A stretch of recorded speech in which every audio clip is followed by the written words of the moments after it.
Welcome to the Heavy Door Horror Podcast. Rated R. Under 17, not admitted without parent.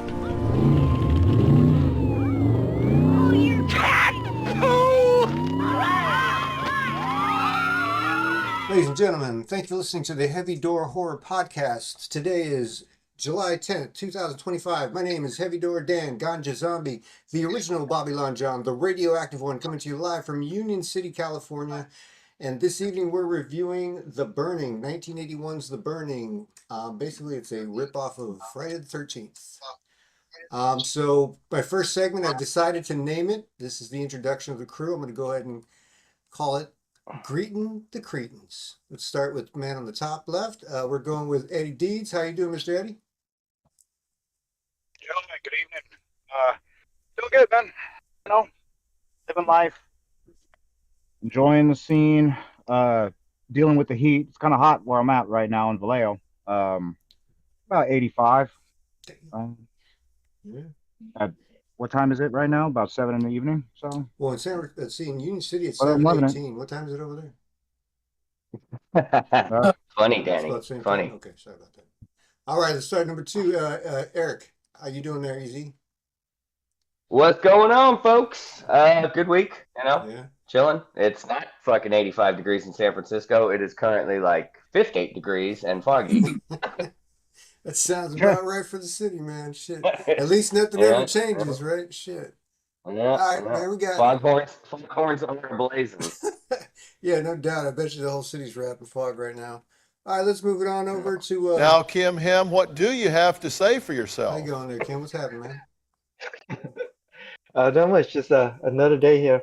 I just wanted to add that there was some element of Friday the 13th in there too. It was kind of a mixture of both. Oh yeah. Yeah. Yeah, we'll get. But it was a good movie. I liked it. Yeah, we'll get into some. I got some things to say. We'll get into it. Wait your turn, Kim. God damn it! All right. Thanks, Kim. I'll be jumping the gun. Okay. All right. Spoilers. Spoilers. I was a little trigger happy there. All right. Shit. Hold on a second. Yeah, no, Eric's still trying to watch the damn movie, for Christ's sake. Come on, man. He saw the All right, Louie, how you doing there, man? Yo, what up? You look like you're angry at us. You okay? Jesus Christ. That's his baseline. Okay. That's it. That's his normal face. Louie's like you only get the profile, sir. Shit, man. Right on. What's up? Everything's cool. You guys get unpacked from camping and all that? Put everything back where it belongs? Oh, I did that as soon as I got back. Like, I just wanted to get ready. Brandy went and did laundry. I unpacked everything, and we were ready for the week. To it, you know. You guys, Louie and Eddie, you guys had to work Monday, Tuesday? Yeah. Oh, okay, yeah. Yeah, I didn't go back to work till... Oh, yeah. Right back at it, man. I didn't go back to work till yesterday. I was off because I took time off to be with Kelly and her birthday and all that stuff, so... yeah, that's right. That was cool. How did that go, man? Chill, man. You know, she's not a high maintenance girl. She took her out to breakfast, and we came home. She went out and got her hair did. And then the girls took us all out for dinner, and we came home, had some cake, and just chilled. It was cool. You know? We're simple people, man. Yeah, great. Yeah. But right on, man. I like it, man. For sure. You know, it's just, you know, it is what it is, man. All right, well, let's get into the movie. It's 1981's Scene by Scene. Let's talk with some talking points about the movie The Burning from 1981, directed by Tony Maylam, not to step on dick, and produced by Harvey Weinstein. Gotta love that. That's one of my favorite parts of this whole thing. Yeah, great guy. I hear that guy's great guy. No, he's an honorable citizen in America. Phenomenal individual. In America, he's well known. So basically the scene opened up. So just real quick, you know, one thing I just did want to point out just before we get into it, this movie was released 1 year and 1 day after Friday the 13th. So this is all done on purpose. This is all done on purpose. 100%. That's a cash grab. Yeah. Straight up cash grab. I mean, they basically, you could almost say they beat Friday the 13th to make it a sequel. You know, if you think about it, yeah. Right, yeah. But totally. So basically, the movie opens up. We'll go ahead and let's see. We're not going to do anything on our end, just in case anybody's wondering. We're just going to go and talk about the film. So we open up to a campsite. We got a Camp Blackfoot, and basically what we're seeing is a flashback to a previous time at Camp Blackfoot. Basically, it's a bunch of kids sleeping in the camp. Some kids are up late at night bullshitting about pulling a prank. Well, they're gonna get into They're some gonna get trouble. into some Yeah, they're gonna get trouble. into They're some all in trouble. on pulling a prank on the caretaker at Camp Blackfoot, Mr. Mr. Crop. Cropsey. Yeah, and remind me later to get into some backstory about Mr. Cropsey. So basically, they're getting ready to set him up. They sneak into his his whatever is like his cabin, his shed, whatever Yeah, Scabbing. and they sneak in. They're getting ready to pull a prank on him, and they're snooping around inside the building. They head on in, and Oh, they pull a motherfucking Yeah. prank on this dude. Jesus Well, Christ. I mean, I- why was he so flammable? I know there was a can of gas right there, but he just like why? he was just like Yeah, really And there's flammable. he went up like a fucking Roman candle Yeah. real quick, I mean, I mean, and, they're not and apparently they flanking, didn't. Apparently, it's at his school. They didn't teach him to fucking drop and roll when you catch you fire Yeah. because he was fanning Yeah, them and you see, flames. dude's got so they're all in the window watching him, and you see he's got a box of potato Yeah. chips. What exactly is a box of potato chips? Yeah, I thought that was kind of weird.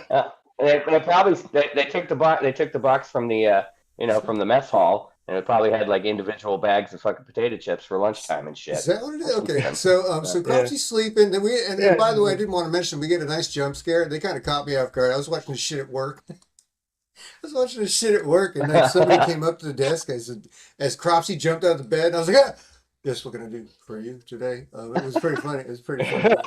All right. That's pretty good Dude, it was timing funny. there. It was hilarious. Dude. Classic. But so they're getting ready to pull this prank on this dude. Again, the fake jump scare. So they're Yeah. trying to light. He goes to light something that's inside a box of potato chips. And they all start banging. They basically want him to wake up to see the box as they start banging on the window. And that looks like this for a second. It kind of looks like Ron Howard's brother. Do you know what I'm talking about? Yeah. Oh fuck yeah. Well, I was gonna Clint Howard, kinda who's in looks all like- of Ron Howard's movies. Yeah, I was gonna say that guy had nostrils the size. I mean, he could snort your whole bag of blow in one fucking. Sure. I mean, real quick. That guy's I could nostrils were swear something else. that's Ron Howard's brother. Was it Clint? Yeah. Clint, Yeah, I believe his name is Clint Howard. I think. So yeah, But yeah, I wrote down. It's always funny until it's always a joke until this motherfucker yeah. gets burned So they alive. basically light up. So we failed to mention that when he reaches in the box, he pulls out a. Oops, I didn't mean to do that. He pulls out a skull. Yeah, it's A covered in skeleton worms head. and shit. Yeah, Okay, a so my skull, question yeah. is, where the fuck did they They get didn't show- Yeah, that's a good question. It's not It looks like explained. it looks like a wax, Oh. like somebody Oh, made it's it out of fake. wax. Okay. Mm, And maybe. it's supposed to be like a candle. To me, that's what it looks like it was a candle. Yeah, well, they where were the fuck just did lighting they up get to it? scare Okay. him. Where did they get these fucking worms to be crawling in and out of? But I guess that's not really important. That's in the why whole I thought scheme of that, things. But I just assumed that they got it from a grave because it has all those worms and shit, right? Like they dug it up, you know? yeah, like it was a real Yeah. skull. I mean, it Yeah, looked like something I mean, I got but I pulled don't out of you know. So Cropsy makes his way out of the cabin, he's basically running around on fire, like he's having a bad day, I mean, Yeah, and this is the Freddy Krueger Friday the 13th. Yeah. I mean Nightmare on Elm Street. It's a big gun yeah. horror movies right here. Yeah, So it's not looking good for Yeah. Cropsy, and he goes rolling down the hill into the water, into Lake whatever. Did they ever tell you what the lake is called? Lake Well, yeah, Blackfoot. do they It's say- Blackfoot, Well, isn't it's it? Camp Blackfoot. Isn't it Lake Blackfoot? But Camp Blackfoot should be on Lake Blackfoot, right? I mean, I don't know. Not necessarily. So now we jump to 1 week later. They're at St. Catherine's Hospital, and I love how unprofessional this dude that works here is. No, you gotta see this dead body. It's fucked up. He's like, this Sort orderly of is needs to great. be Yeah, the sort fired. of- He's an asshole. He's like, dude. Yeah, he's like, you want to be a doctor? You gotta come He's with me. like, you That's ain't- burn unit shit out, man. Well, he- You know? Yeah. He got taken care of. I think they tried to make him look like a douche just so that you don't feel Yeah. bad that he. Yeah, right. that Oh, he yeah, died, because you being know. a dick, so he gets killed. They're like, oh, Well, you gotta understand too. It's 1981. HIPAA didn't exist, right? I don't know. Did it? Is that? I don't know. I don't know.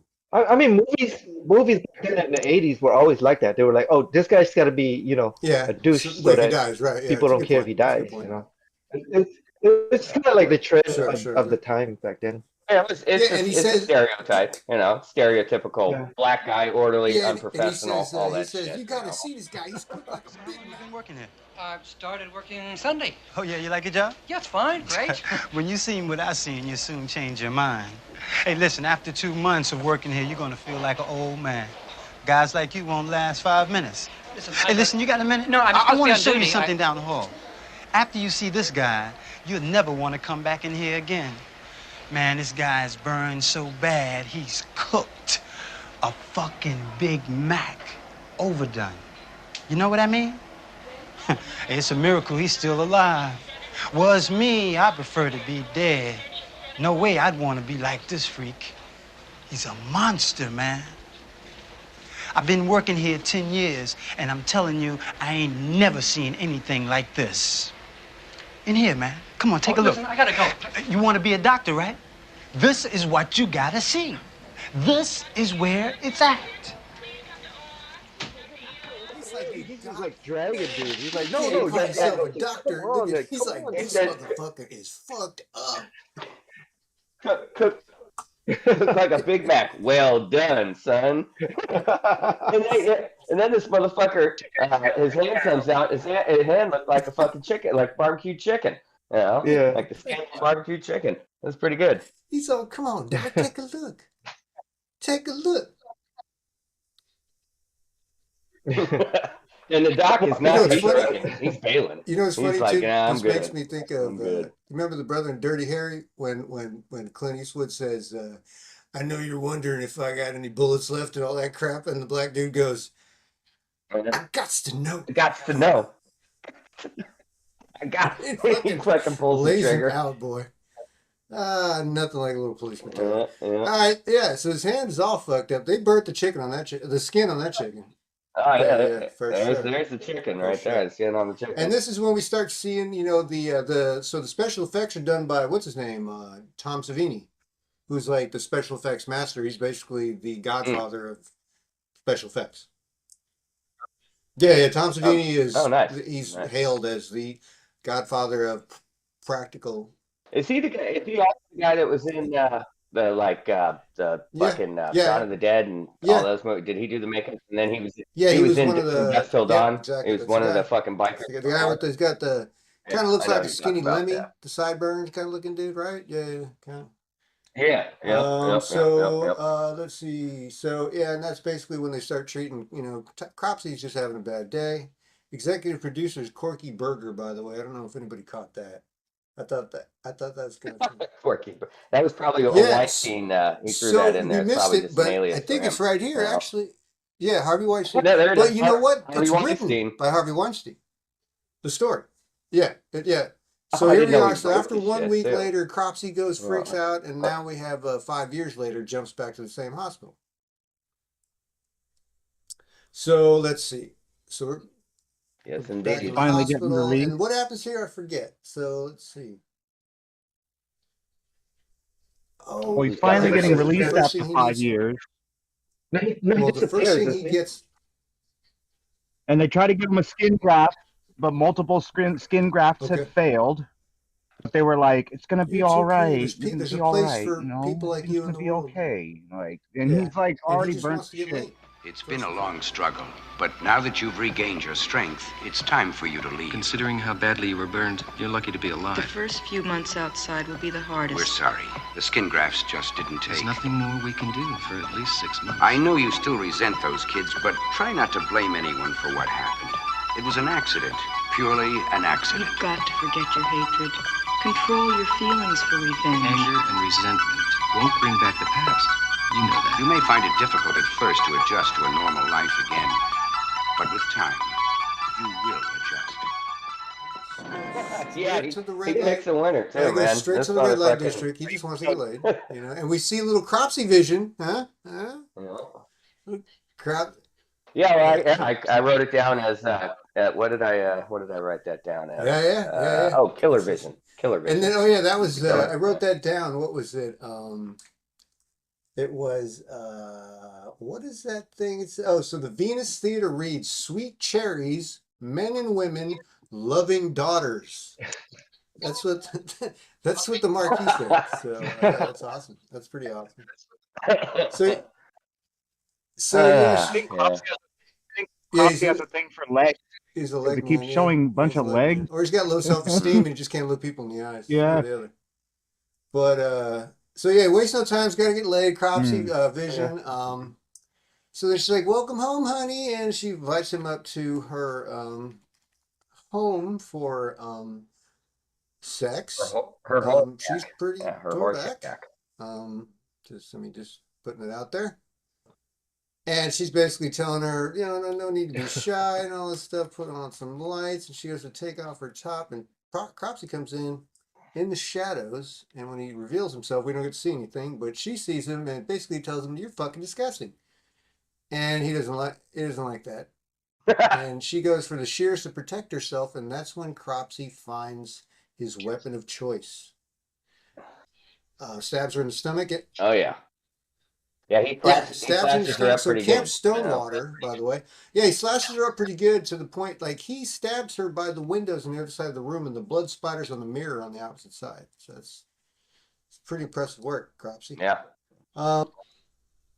Good projectile work there. So, back to the camp, everybody's fooling around, and obviously no one's wearing a bra. You gotta love that. You gotta love you gotta love the '80s, man. And then you see an actor who became pretty fucking famous. They're all George Costanza. And they're is that really? Yeah, it's Jason Alexander. And it's funny, this is the way they portrayed men in the '80s, and then you wonder why women don't like men. It's pretty bad. And then also one of the girl camp counselors, the blonde that was playing catcher right back there, is the same chick that was in Bloodsport. That fucking is the reporter that befriends Jean-Claude Van Damme when he plays in Bloodsport. Yeah, it's the same. I looked it up. I'm like, is that her? And I'm like, holy shit, it is. About that. Yeah, I'll recap on that later on. Yeah, so George Costanza, let's see, he goes and gooses the pitcher. I don't know if anybody caught that part. Meanwhile, somebody hits a foul ball into the trees. The kid goes to retrieve the ball, and she's trying to find the ball. They're telling her, just don't worry about it, come on back. And we have more Cropsy vision, and she's dicking around the woods. She finally finds the ball right before Cropsy fucks her up. She gets back to the game. Yeah. He had already unleashed his shears, and he was getting ready to do some gardening. But she took off running. So then we switch over to the mess hall. Let's see. Oh, by the way, did anybody notice that the kid? I don't know if it's a nickname, but the kid that went to get the ball, her name was Tiger, which I thought was kind of cool. Yeah, her name was Tiger. Was it?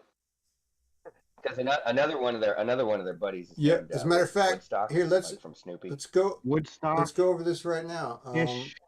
Eddie, you can add whatever I miss if you got, or whoever has it in front of them. So Todd and Michelle are the two oldest counselors, basically, right? And then you got Alfred, who's the nerd, the weirdo, right? The voyeur, right? And then Glazer, who's the bully. Dave is Jason Alexander. He's a wisecracking guy. Then there's Eddie is Sleazy Gene. I'm sorry. I can't help it. I do. Hey man, I do apologize, man. I mean, come on, give me a break, dude. Jesus.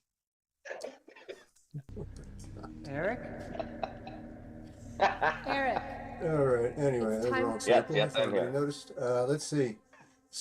And then there's Sally, Karen, Woodstock, and Fish. Who's Fish? Anybody know? Fish. F-I-S-H. Fish or Finch? Okay.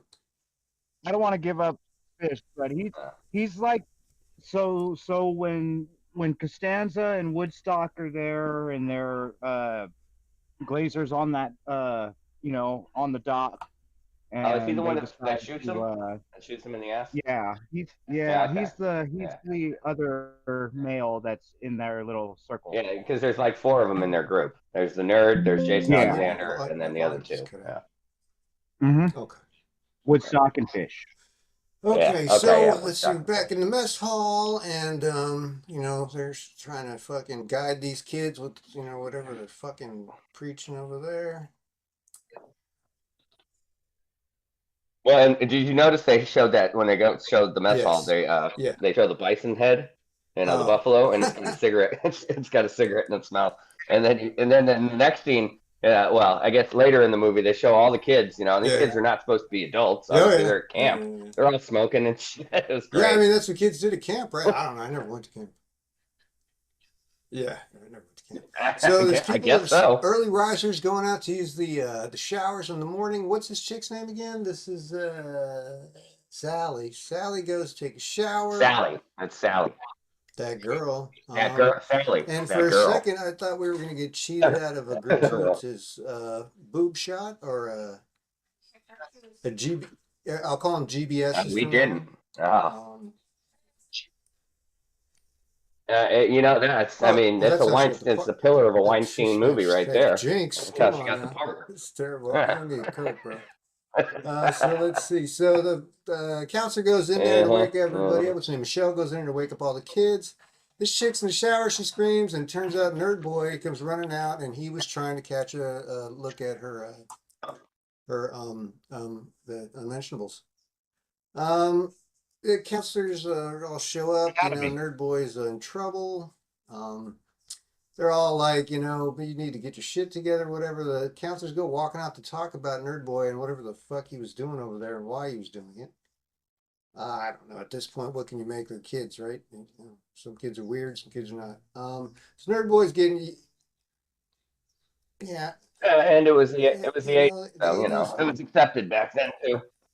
Or tolerated, yeah, I should say. Maybe not accepted, but tolerated.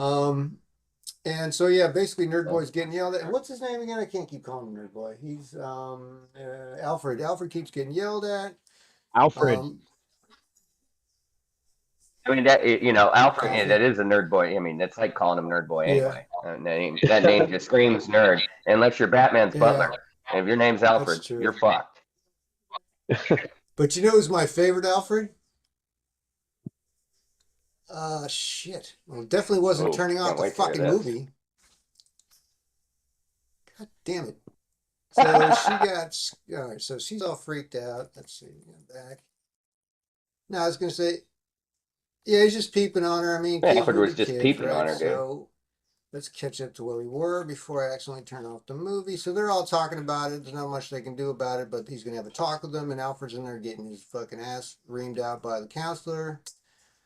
And, I mean, do we know the details of this conversation, or is it just like stop being a weirdo, basically, more or less? Come on, if you don't talk to me, you're going to be talking to the supervisor, and I don't think you want that. You know, I saved you a lot of embarrassment out there by not bawling you out in front of the other kids. I think you owe me something for that. Start talking. I only wanted to scare her. You think she's going to understand that? Or the supervisor, or Glazer? What about Glazer? Look, it's not just Glazer. It's everybody. I mean, they're all always picking on me. I don't have any friends.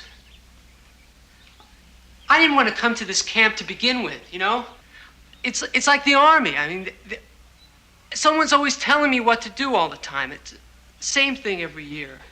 I sort of know what you're going through. 5 years ago, when I was in summer camp, I didn't just get bawled out by the counselor, I got sent home. You did? Yeah. You don't have to take on this whole camp by yourself. If you've got a problem, if you want someone to talk to, I'm here. Okay?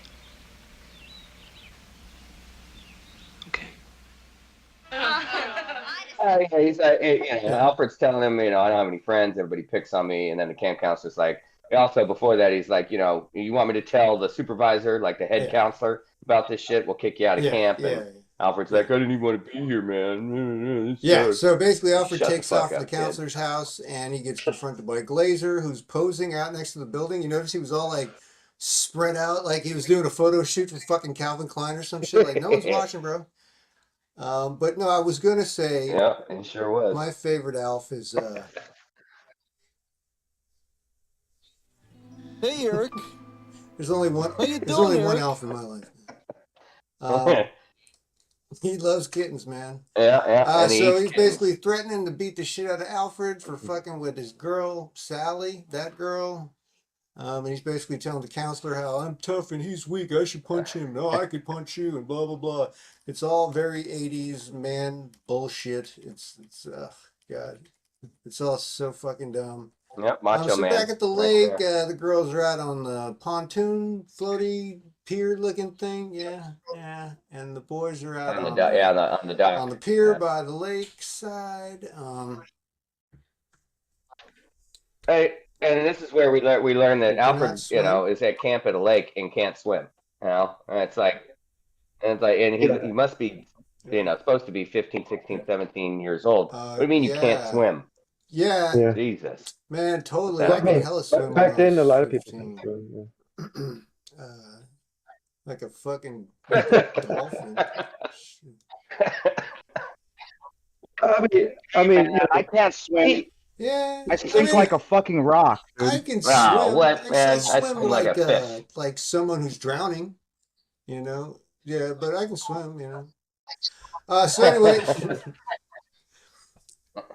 Yeah, I mean, I can swim too. My life depended on it, but at least until I ran out of other energy. than that, I sink like a fucking rock, bro. Eddie, you must have a lot of iron in your blood. Heavy iron. Call you Iron I Man. literally, like, man, I sink like a fucking rock, dude. It's like, Oh shit! I've been swimming since I was a baby. You know, since I was like a toddler. Yeah, I make a great anchor. No. Yeah, I guess so. But the guy that plays Alfred, he looks Yeah, these just as kids, old the as age, camp some of them, counselor, it's to be funny honest. because some of them look like Yeah, they're, agreed. so some of the two Yeah. main camp counselors look like they're about 24, right? When they should be about 18, right? Yeah, Yeah. okay. You know. No, I don't know. Never been to No, camp. no. I mean, well, Is you that figure right? like, you know, they should be in their 20s. Yeah. Yeah. But Yeah, then you some know, of the, early 20s or but like something. some of the well, campers there's look a couple of super young, a like couple of incredibly the young. campers. Yeah, look young. Yeah, like that one girl, Yeah, like- Tiger or whatever. like She 10 was years old and 12 or shit. something like that. I mean, that seems odd. Yeah. I don't know, man. Yeah, no But doubt, I right? swear I saw her Yeah, smoking seriously. in one of those All scenes. right, so they're out on the fucking thing. What's that? Yeah. No, kids were Oh, yeah, smoking smoke my ass in off the in the 80s, you know, like 13 years old. Yeah. That was Smoked kind my of ass normal. off in the 90s. Man, I haven't had tobacco. Yeah, in almost into the 5 90s years, too. bro. Jesus. Yeah, yeah. All right. Let's see. So Yeah. so Glazer pushes this kid in the water, doesn't know he can't swim, and all the nerds go in to save him. Or not the nerds, but his buddies basically, or the people that feel sorry Yeah, for him. his right? buddies. They go in to help him out, and Glazer shows up with his fucking dolphin shorts. Yeah, right, Yeah. right. Yeah, he shows up fucking And like, his "Hey, Speedos." ladies, how's it going?" Yeah, it's really not Yeah, unnecessary. his dong's hanging out, He's basically. trying to He's hang hanging with these dong. chicks, and they're all Yeah. making fun of him, basically. So Woodstock. And they shoot him with a BB gun. And not only are they smoking at this camp, they fucking have a pellet gun or a BB Yeah. gun or something. They line his Somehow they ass have an up. air and gun, fucking and they're hit gonna him right in the ass with it. Glazer in the ass from pretty far away. That's a pretty. I mean, I can see a BB gun shooting that far. I don't know about the accuracy. It's a good shot. Impressive. Yeah, no, it's a good shot I'm with not a really buying it, pistol. but, You know, it wasn't even a rifle. So Woodstock is ready aiming on the back of what was the guy's name? Fish. And they take shot and they shoot fucking Glazer in the back, and basically he shakes his fist Fish. at him and tells him, "You guys are gonna pay for this." And he's screaming at him from the fucking thing, and Fat Girl pushes him off the dinghy. She's awesome because she's probably like, "I dare him to Yes, try and she fuck with does. me. I'll kick his ass." Sure did. So we're back at the fucking we're back at the campsite. We get some cropsy vision as the guys are inside looking at what, porn magazines, right?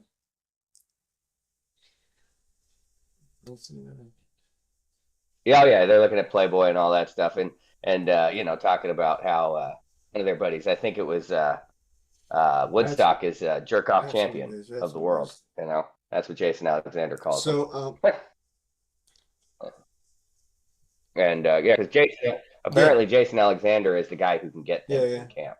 He gets pornos. He gets a bag of rubbers I heard he sneaks everything in. He for sneaks Glazer everything and in shit. in his butthole. That's what I heard. He's like, "Want loops, man."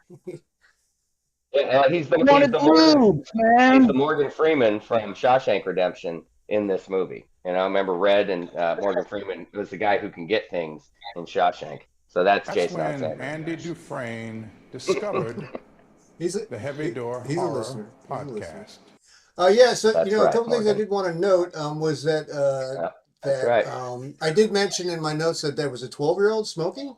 That does come up. So one thing I did want to mention that scene that there's people swimming in t-shirts, which I thought was kind of weird, right? I mean, is that a teenager thing? It's I don't know where the fucking game come from, but yeah, they're back at the thing. They're playing cards and looking at porn. They get some cropsy vision, and we head back in, and what's his name? Glazer's scoring his condoms from Jason Alexander. He's getting a bag of rubbers. All right, so we're missing. I can hear you still. So we're still in the mess hall, I guess, right? Yeah. Let's see. Well, they jump back to it now after they leave their cabin, and this is where we get what's his name? Cropsy's the killer, yeah. whatever the fuck Cropsy his name sticks is, in the pops his window, head in and through the the fucking window, nerd boy or sees on it, the freaks window, out, and they're all like, "Dude, you're fucking tripping." Yeah. Is Jason Alexander already wearing a hairpiece? Yep. Really? Okay. No, I think that's his real hair. Uh-huh. Yeah, I mean, 1981. You know, you figure I mean, when did they start shooting Seinfeld? Like 88 or some shit. So he lost it in that time period. So what's his name there? Todd, right? Yep. He's wandering around camp looking for something. I forget what the fuck his deal is.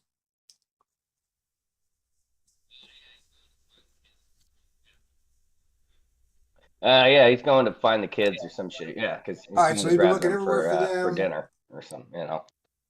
Let's see. We're heading back to Glazer said some shit about I'm going to kick your ass because I'm tough and you're weak, and he takes off. And they head back to the mess hall. I think at some point Todd said, "Did you get your shit together, nerd boy?" And he's like, "Oh, whatever. I don't like you guys." And he walks away or some shit. So then Jason Alexander walks in like he's fucking king of the camp. And fucking, they're all treating him like he's this, that, and the other thing. And Sally's like, "Yeah, you never know. I might give it up to you later, Glazer." And, he's wandering around strutting his stuff. Nerd Boy's giving him the look. Well, you know what I don't understand is why are they still hanging out around each other? I mean, if Glazer hates him and he hates Glazer, why are they sitting at the same fucking table? Like 3 feet away from each other. No, that's camp life. You know, they got nowhere to go. I guess. Woodstock You got to goes wandering off into the woods. You got to deal with it. Hall, and the camp counselor is giving some fucking speech, and he's like the head counselor. We only see him there and at the end when they tell him that the shit hit the fan. Basically, he's like the. He's like, he's the guy that manages the. He's the head honcho. Yeah, so Woodstock goes back to find something at the cabin. Obviously, something nefarious. He's trying to get. What's he going for again? I forget. What is he grabbing? He's grabbing vitamin E. It's vitamin E. And so is it just because it's a supplement? It's vitamin pills. That's right. I guess, and I can't remember. They ask him. They're like, "You believe in that shit?" But I don't know what they're referring to. Vitamin E question mark. Unless it's just I assumed it was a sexual thing, and I still can't put it together. But that's weird. Because maybe he was jerking off so much he needed extra vitamin E. I don't know. Vitamin E. Wow, that would have been you would have thought that's what they would have said, but they didn't. They missed he's out back at the camp, and all of a sudden, fucking you think Cropsy's there about to get him. It turns out it's the head or one of the head counselors takes him back to the mess hall, and we see Cropsy vision as they march him on back to the mess hall. So they're all like, "Yeehaw! Tomorrow's a big day. We're going on the Devil's Creek canoe trip," which doesn't sound like a good idea to me. They're out on the Yeah, they get out on the water. Oh yeah, Everybody's having. Oh, they're having a blast, Eric. You can sounds like plainly a see. blast. I mean, I don't think.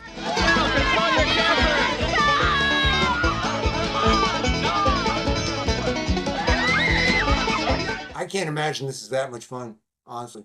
Oh yeah. I think even if they all ate half a bag of mushrooms, I don't think they would be having that much fun, honestly. Yeah, okay. When you're a kid, that's a I blast. guess, yeah. Yeah. Depends on how you are, I'm a how little old you are. son, but so after Yeah, the Danny's Devil's old, Creek so canoe he doesn't trip, get those we're at the things. campsite for the night, and the lead counselor is telling the story of Cropsey. Ironically, it's very meta. It's a story inside of the story that's about the story. Wrap your head around that. Wrap your head around that for a moment. So yeah, he goes on and tells the story. Let's see what else we got. So anyway, we know the story because we saw the beginning of the movie. So they're all freaked out. No one goes there anymore. Everything burnt down. There's nothing left except the ruins. Now this camp had a caretaker, a really evil bastard. And his name was Cropsey. Everyone hated Cropsey. For a start, he was a drunk. 2 bottles of whiskey a day, no problem. Like, most of the time, he's somewhere out in space. But if he caught you, look out. Because Cropsey could strip the paint off the walls just by breathing on them. Now, this Cropsey was a sadist. I mean, he got real pleasure out of hurting people, scaring them. And he had these garden shears, you know? The kind with long, thin blades. He carried them all the time, wherever he went. And he had this kind of demonic way of looking at you. One time, this Cropsey really went after this kid from Brooklyn. Followed him around night and day. He made this kid's life living hell.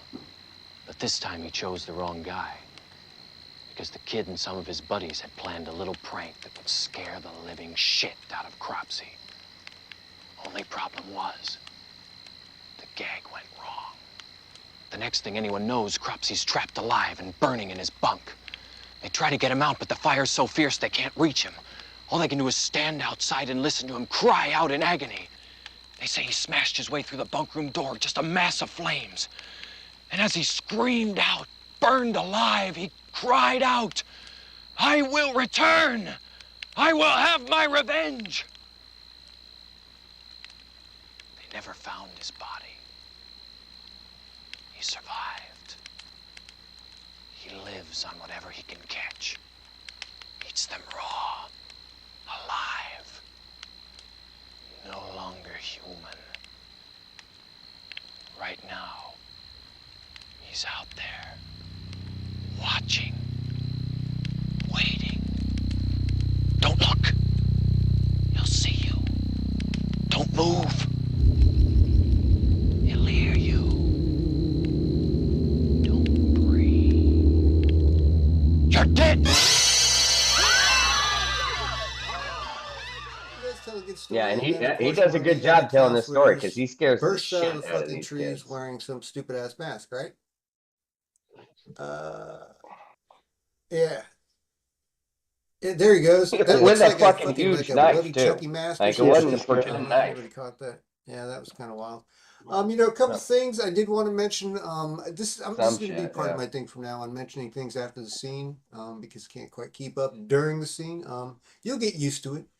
Just go with me. But one thing I did want to mention about the canoe trip was hillbilly music makes everything hella fun, and I think that's why they're having so much fun. Yeah, it's yeah. I think they also pulled that from Deliverance. 100%. It was like, the music, and they're going down the river just like in Deliverance.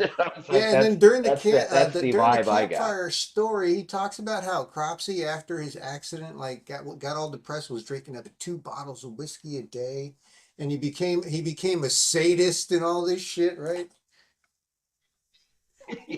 He said he like it was just all kinds of fucked up, stupid paint shit. It just was with his terrible, breath. man. He drank so much.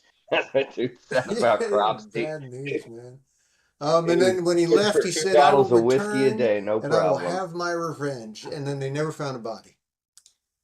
And so anyway, we get the dude jumps out of the trees with the mask, and everybody starts laughing. And there's like, did you notice in this part they start playing like this triumphant music, like somebody just won or something like that? It's all da da da da da da da, and it's like okay.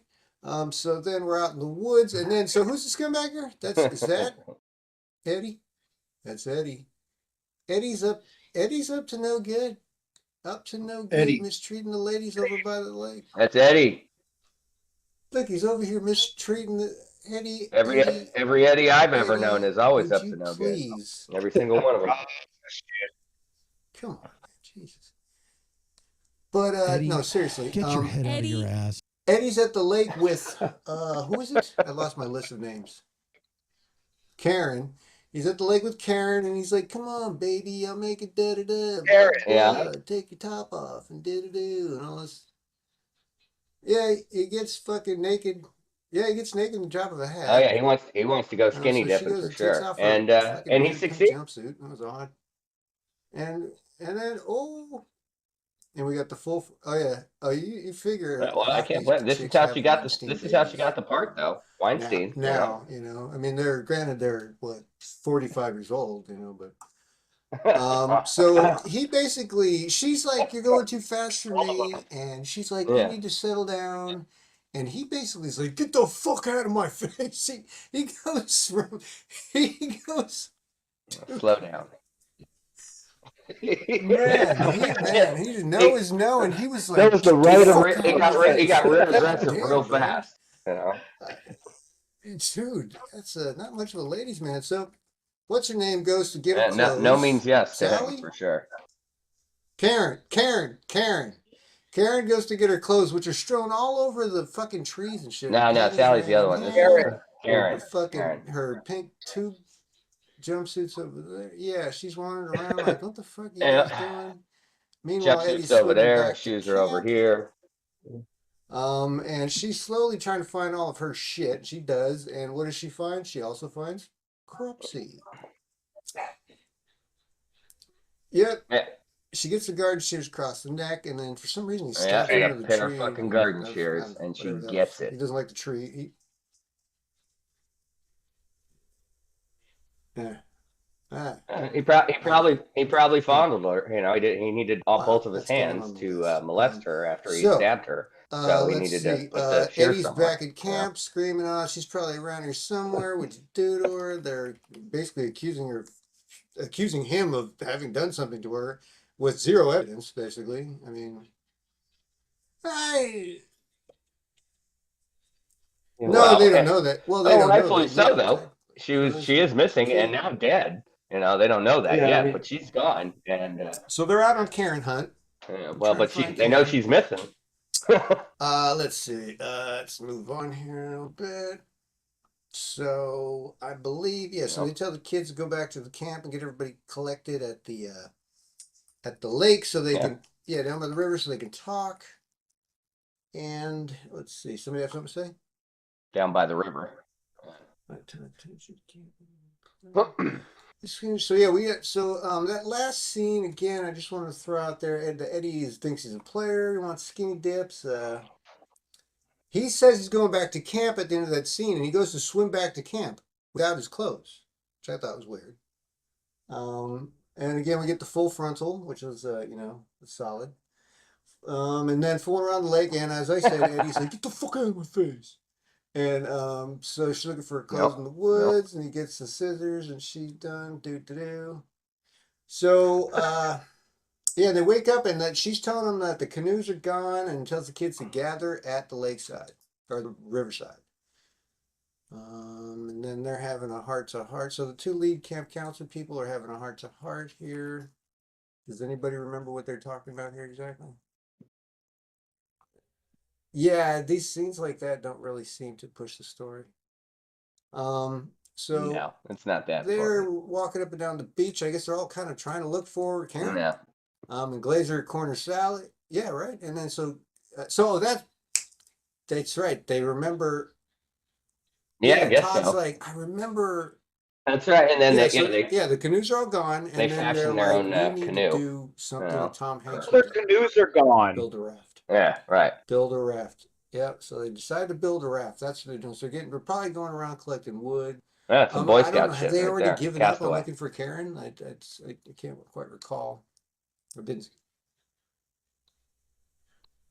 Yeah. Well, they think that Karen went. They think that Karen took a boat and went back to camp by herself, and by Karen going to camp back like in a canoe by herself, they think that she released all the other canoes. Back to camp yet, right? They haven't gone back to camp proper. That makes where sense. the campsite, Camp Blackfoot. Okay, yeah. So Glazer's over here. Go ahead. Yeah, Blackfoot. Yeah. Yeah, and then she's always getting shown. Yeah, Glazer's super molesting Sally, that girl. Yeah. You know? And we get old Peeping Tom again. Alfred, man. Peeping Tom. Alfred Eddie? Fucking peeping around a tree, watching them make out and shit. At least Eddie was decisive. He was like, get the fuck out of my face. They're all pretty bad. But hey, you know what?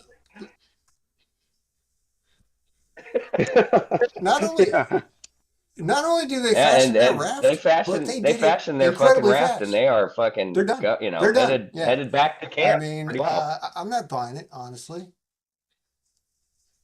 Yeah. All right. Well, you know what we should do now? Many hands make light work. On the back of the jacket. Quote from Con Air. My phone's telling me we should take a break. We love you. We love you. We love you as a listener. Yes, we do. You're listening to the Heavy Door Horror Podcast. You're welcome. Ladies fat. You fat. Fat and juicy. All right, and we're back. How's everybody doing? Shit, let's go back to the movie. That's funny. I was like, how's everybody doing? Like, it's like we haven't seen each other. So it's back to the movie. Let's see. So we're at the again at the lakeside. They just got done crafting a raft big enough to fit 6, 7 people in a matter of hours. And they're off. They're headed down the Devil River, right? Devil Creek River, whatever the fuck it is. Devil Creek River, whatever the fuck it's called. Headed on down there. I don't remember, but I'm pretty sure they're not playing any hillbilly banjo music during this scene. Oh, there's no deliverance. It's not a happy moment. Music. Yeah, it's not a happy moment. So they're heading on down the damn river, and people start whining about how they're tired already, which I don't get. I mean, how far could they have gone? And Eddie's on the raft too, and he's a real dick, so he's not putting up with any of that shit. Dick. Yeah, he's get the fuck out of my face. The fuck off my raft. So they come across another canoe. They come across another canoe. They're like, let's see one of their canoes. What the fuck was that? Do you guys see that? And that's no, I missed it. My TV screen just flashed off and came back on. That was weird. So anyway, they're headed back towards the boy. That was weird. I don't know what that was. Like, that's one of our canoes. Yeah, so they start heading back to the canoe, or head over to the canoe, and they get close. And just as they're pulling up on the canoe, we see there appears to be nothing there. And then all of a sudden, somehow, this dude comes out of the water, or out of the canoe, I guess.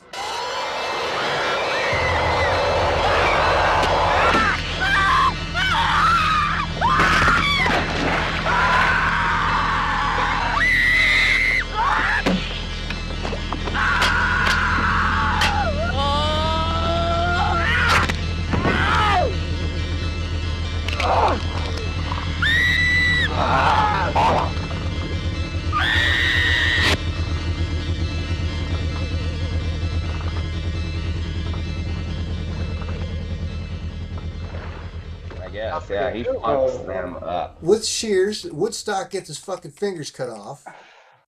That's pretty great. Yeah, homegirl slice in the neck. That girl gets her top split. Yeah, that girl gets the shears across the forehead.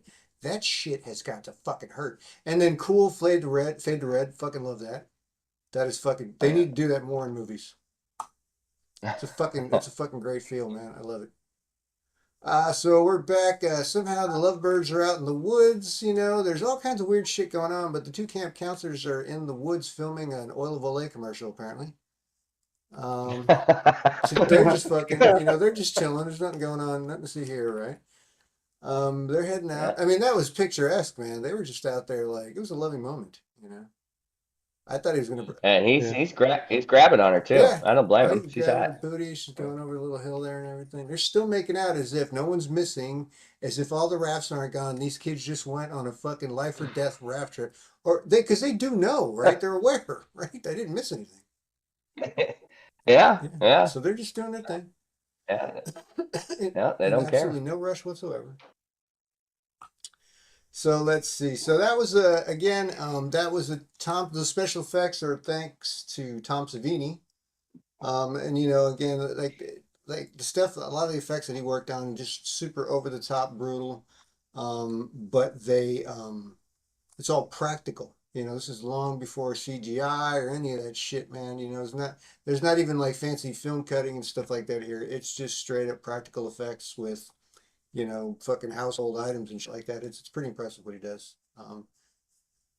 So Yeah, now he's a master of his craft he's for number sure. one in the game easily. So then we're in the woods and finally getting his fucking condom put to use. Yeah, he's tearing Sally, Yes. that girl. And then she up. says, "That's it." Easy, Glazer. Relax, baby. Be good. It's gonna be good. Trust me. Relax. Easy. Oh, stop. Oh. Hold still. Oh.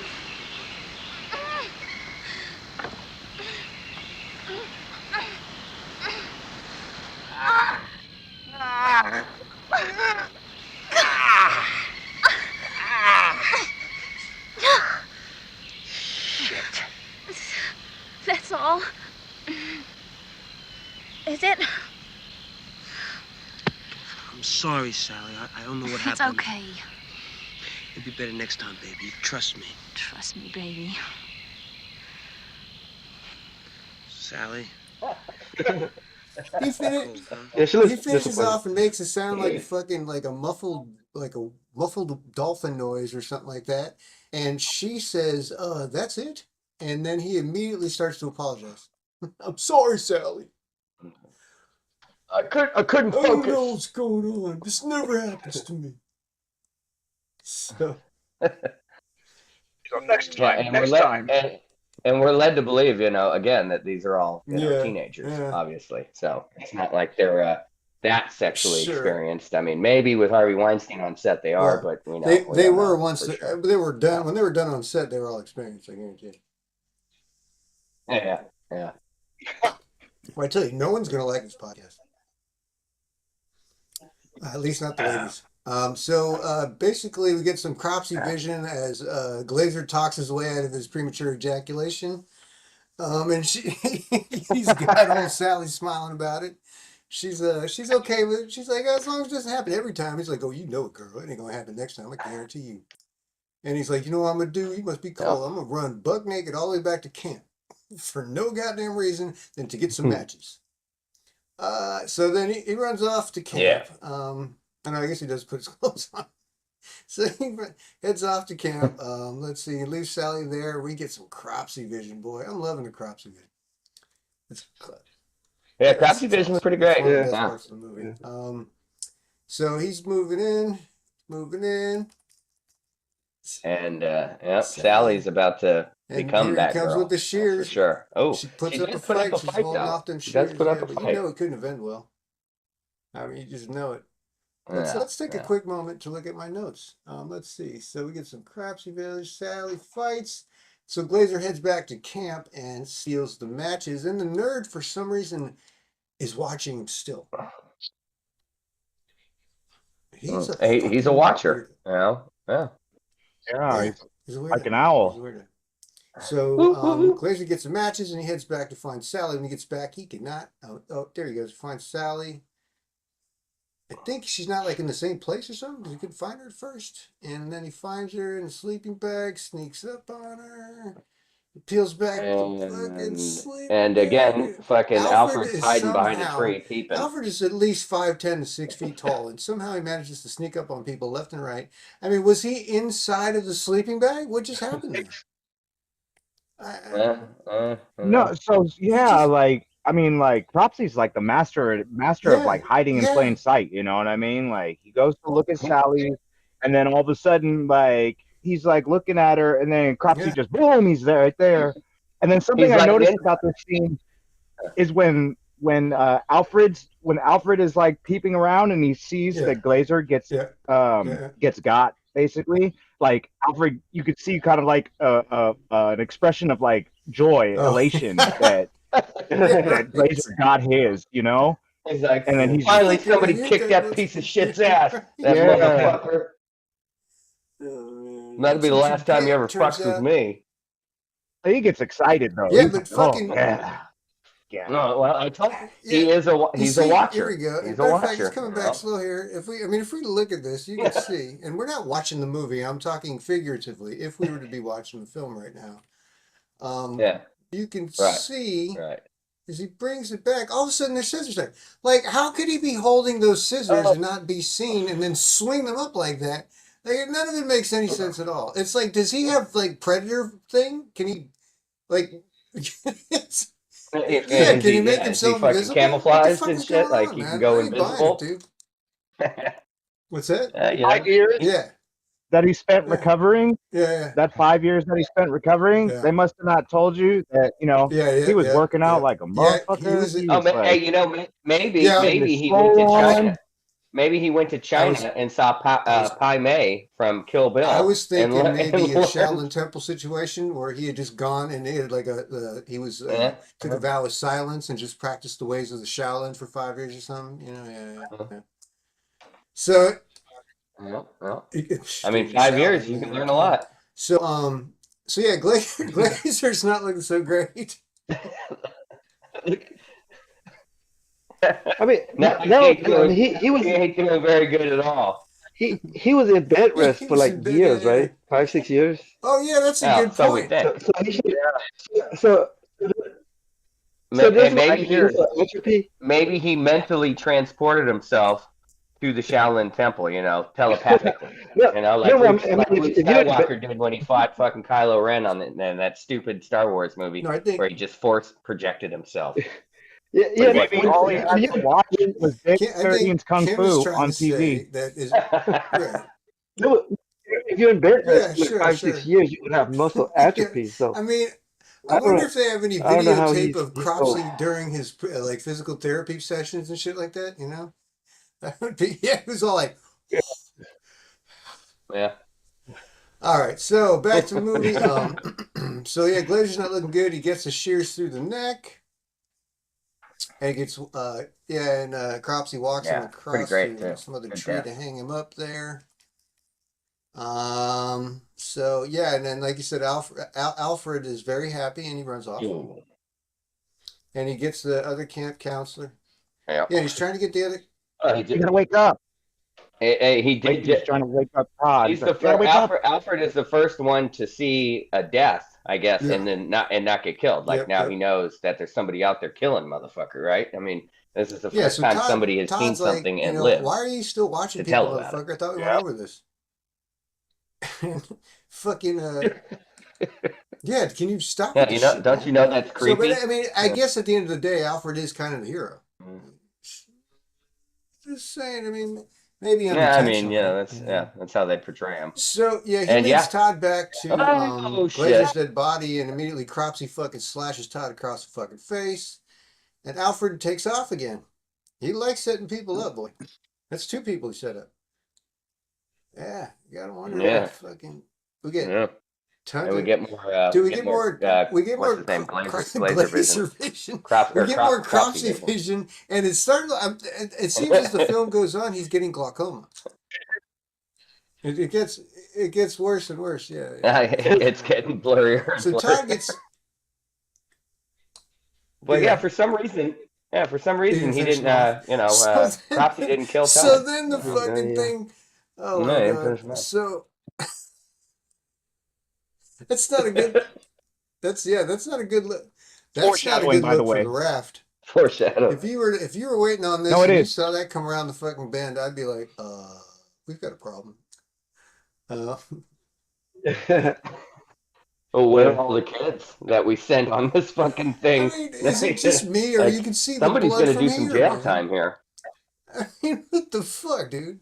Shit don't look right. No So shit. fucking the head, what's her name, Michelle, or whatever the fuck it is, she heads out to the goddamn raft to find out what happened. She tells the kids, stay here. Let me go check this shit out. Meanwhile, Todd's running through the fucking woods. Fucking Jason Alexander saying something. Fucking wisecracking as usual, because that's the role he plays in the movie. They're screaming to Todd across the lake, and then all of a sudden a hand or an arm falls off of the raft onto Michelle, and Woodstock comes floating and there's out of the water, Woodstock. and we fucking fade to red. Love it. So we fade to red. Dude, I think it's awesome. And there's some Fade to kid red. holding on to some broad's leg. They're all crying and freaked out. Todd's, I don't know, trying to explain that they all need to fucking get back to the camp to tell like the head camp dude that they need to call the cops or whatever.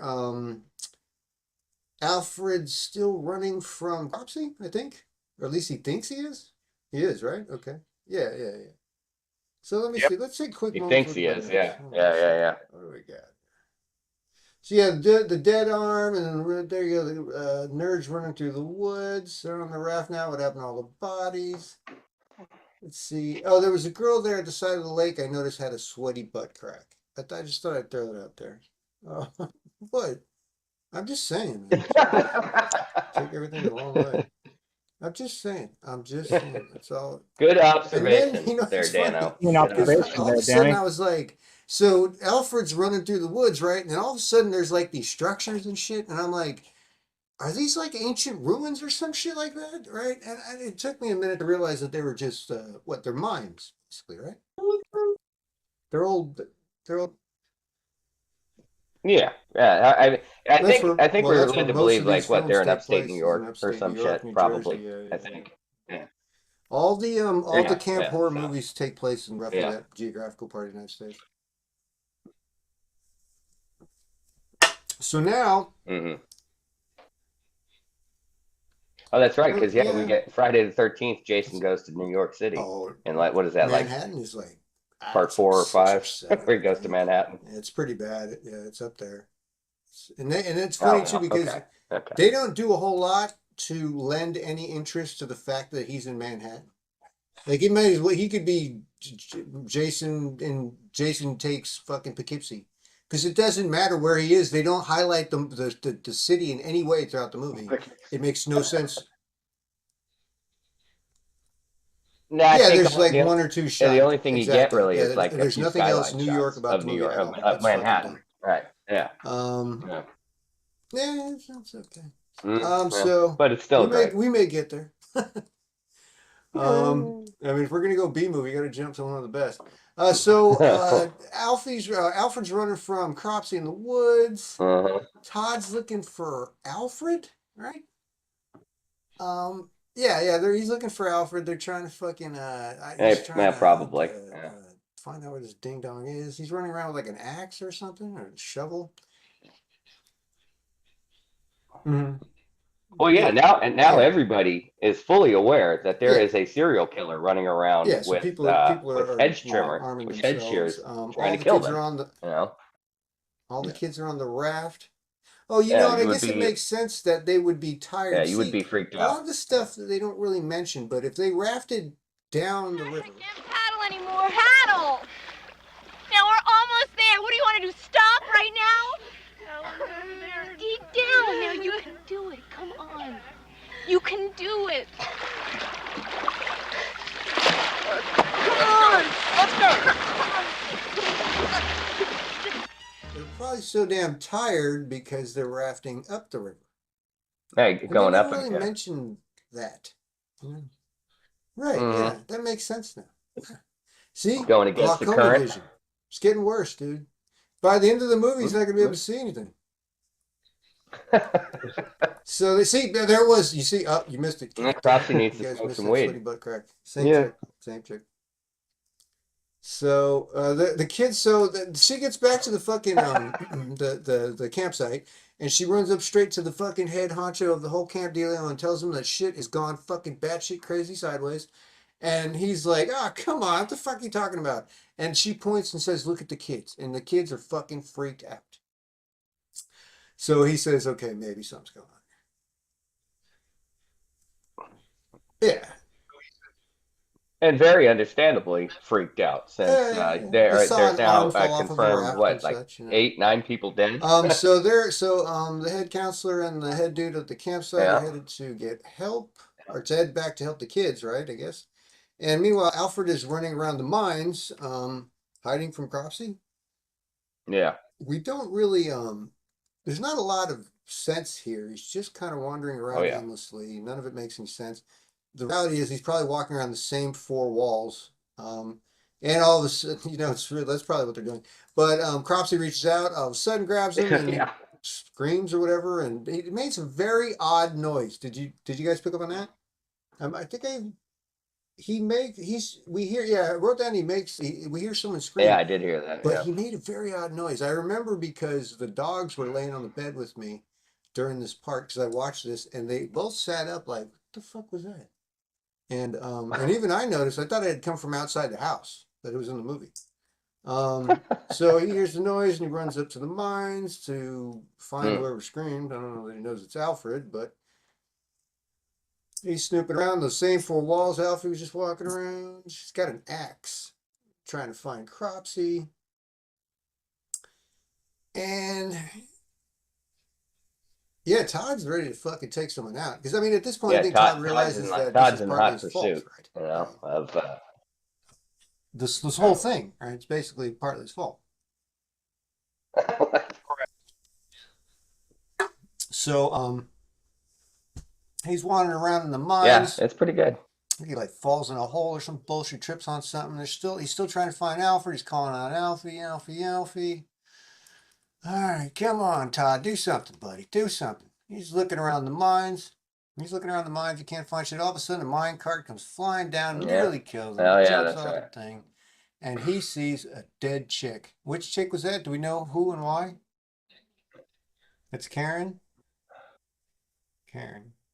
Okay. Was that Karen? That might have been Karen. I think so. Might have been. Yeah. Like I said, I mean, he had to put down his shears because he's probably, he kept Karen for a reason. So now all of a sudden he gets all the flashbacks. Yeah, sure. Todd's flashbacks take him back to when they tried to kill Clint Howard in the old campsite at Camp Blackwood back what would have been 5 years and a week earlier, basically, to the day.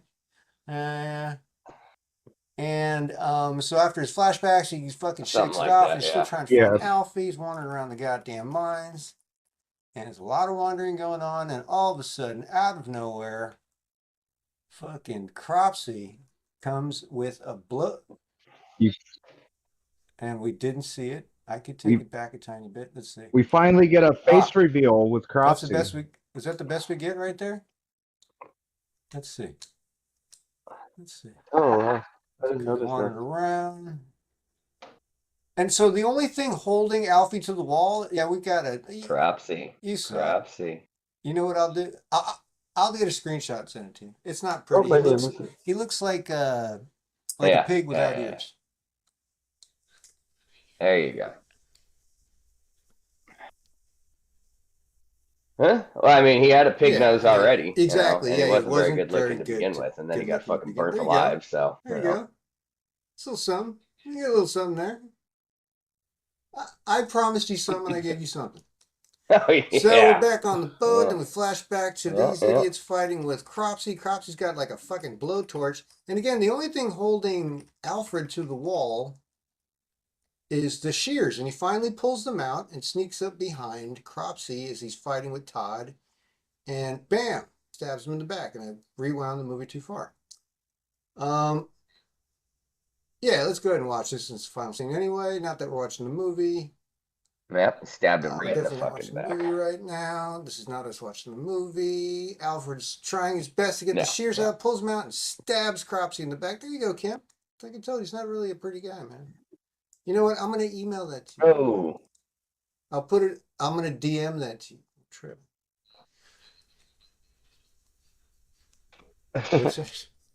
So, yeah, they sent a helicopter. So Cropsy's done. He's dead. He's in the mine. They took care of him, and then we switch back to the beach. And you thought Cropsy was dead, but I don't know. These old '80s movies, they just never give up the ghost that quickly, right? As Todd and Alfred are walking out of the mines, fucking Cropsy comes out of nowhere. And dude, and fucking Alfie spins him around, throws him against the wall. And he just stabs basically out, like, splits his face in half with an axe. It was pretty badass. And Alfie's like, "Oh well, shit, might as well." Gives him a beautiful death. What the Spartans would call a beautiful death. And he fucking grabs the goddamn lighter fluid and sets this motherfucker, or the whatever that thing was, and sets Cropsy on fire. Yeah, and sets Cropsy on fire. There he is, hanging on the fucking pole with an axe on his fucking forehead, burning to death. Look at him, dude. That's fucked up, man. That's not a good look. That's not a good look, man. So that's Cropsy. He's pretty much done. And they sent the helicopter to save everybody as he burns out in the barn, or no, the mine shaft. We fade to a campsite where a whole nother camp counselor is telling the story of Cropsy for a whole nother generation of in the forest. This forest. A maniac. A thing no longer human. They say he lives on whatever he can catch. Eats them raw, alive maybe. And every year he picks on a summer camp and seeks his revenge for the terrible things those kids did to him. Every year he kills. Right now he's out there watching, waiting. So don't look. He'll see you. Don't breathe. He'll hear you. Don't move. You're dead!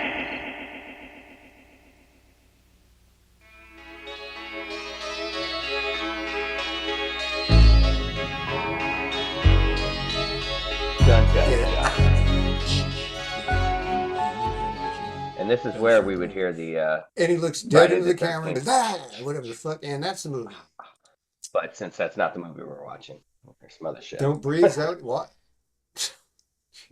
Hey, Luke Crosby played. Yeah, he's like, don't breathe. You're and dead. Then Fisher Stevens, Fisher Stevens dead. Woodstock. That You're dead. was Lou David. Fucking Michael J. Fox. Well, I guess Eddie would probably cover this if he knows any stuff. If not, we can look it up. Okay, all right. So there's a Holly Hunter in this movie. Is that the Holly Hunter? I guess we'll find out. Yeah, I got something for you. Yeah. We got fun facts coming up. Yeah.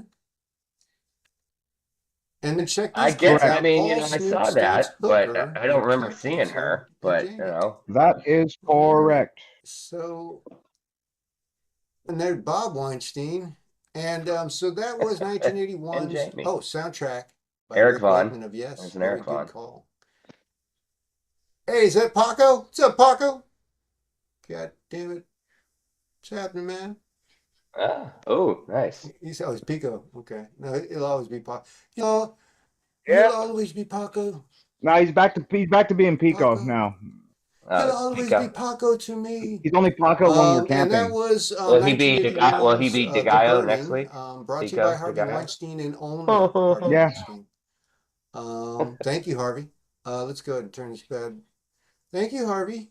Hope everything's working out for you these days. So that was a burning. Thank you, so Harvey. let's go ahead and head it over to a little thing that I like to call Eddie and Louie's Corner. Eddie, go ahead and take it away. And I'm going to come up with a better name for this part of the show. Now for Louie and Eddie with facts, figures, and trivia. In this segment, The Breakdown.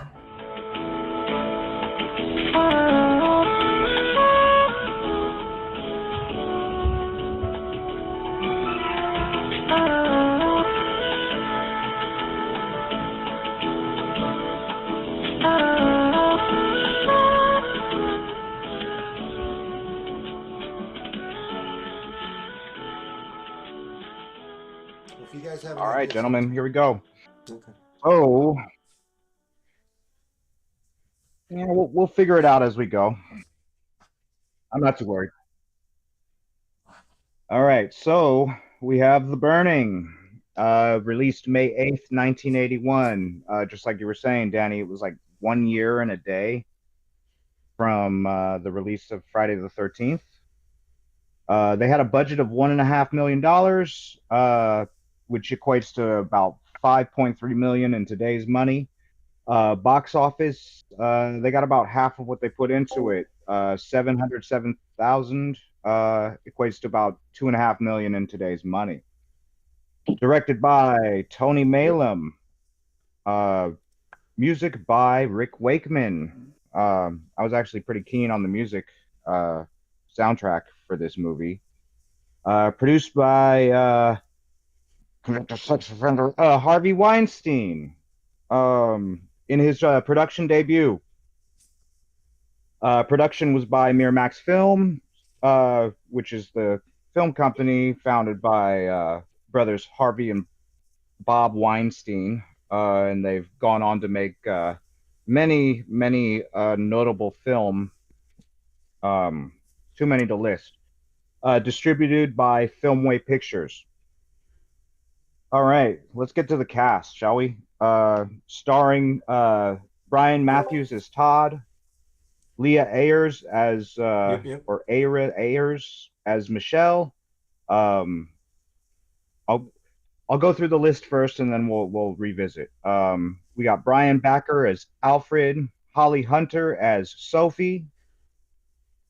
Let me keep going. Larry Joshua as Glazer.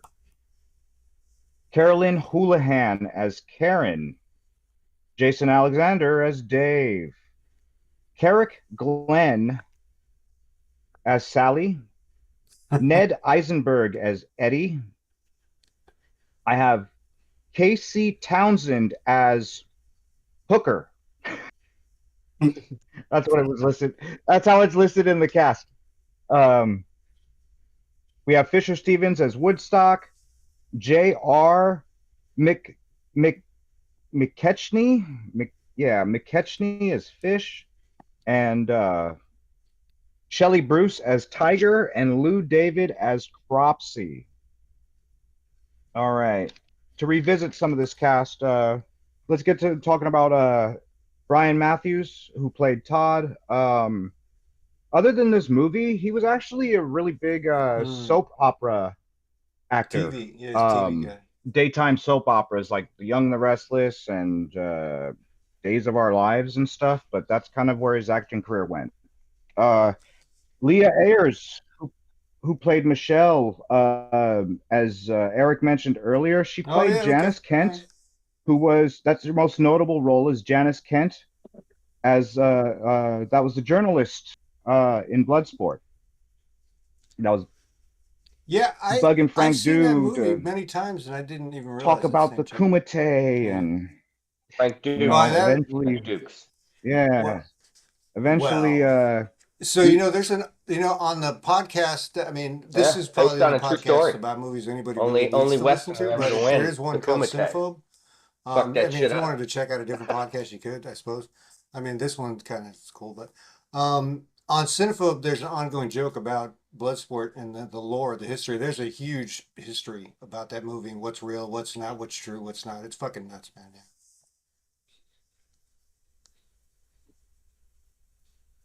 I guess. Nah. Oh yeah. Yeah. Yeah, there's actually another podcast that you could check out if you wanted to, but you don't really need to. How this thing made. That's one of their producers good. We're off topic. interviewed Frank Dukes when they did the review of Bloodsport for like 3 hours, and I guess you can listen to it somewhere.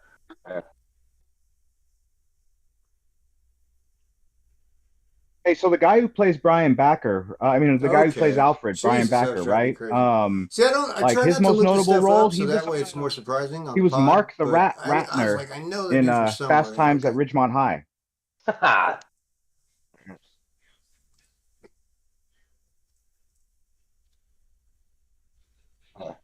Okay. Yeah. Okay. Yeah. Because when I watched the movie, I was like, that guy looks kind of familiar. I was like, what the hell? And I was like, oh yeah. I said the same thing. That he looked familiar. Yeah. So we have Holly Hunter. Holly Hunter. So this was her film debut. Who was she in the movie? She I know she plays Sophie. She played in that movie, The Piano. About like Sophie doesn't get killed. Right? Mute Swedish pianist. Sophie. Sophie gets killed. No, that's Sally. She's the big chick. Whatchamacallit? That's the girl that Glazer was shagging. Really? Okay. No, that was Sally. That was Sally. Oh no, wait. Sophie was the girl in the. Yeah, you're right. She doesn't get killed. Sophie was the girl in. That's why. That's part of the reason why I. No, that's Sally as well. No, that's Sally. No, that's Sally. That's Sally. Yeah, that's Sally. Yeah. And I mean, it doesn't even look like Holly Hunter. Yeah. No, I thought Sophie was the girl that Glazer was shagging though. No. That's Sally. That's not Holly Hunter. Oh, was that Sally? No, Eddie, you're doing fine. I couldn't even when I saw her name, I was like, who did she play? I don't even remember. I'm getting it all messed up here. She's been in a ton of fucking shit. Yeah, she's had a huge career. Oh yeah. She's winning the Academy Award and shit. It's all good. Oh yeah.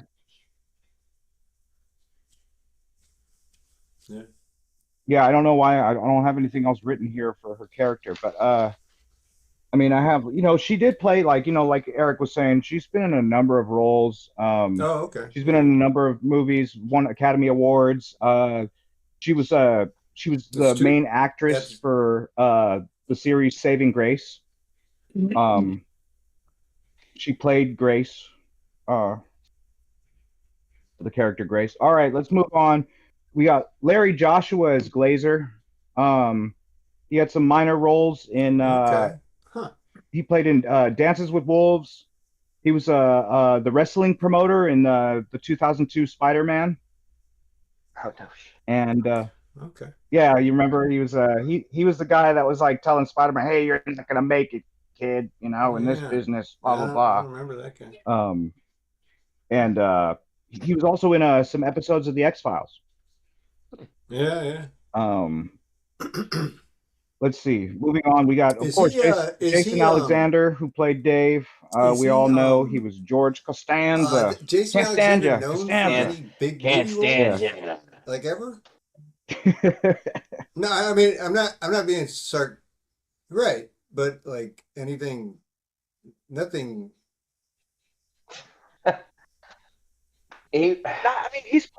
He's played in a number of movies. And, okay.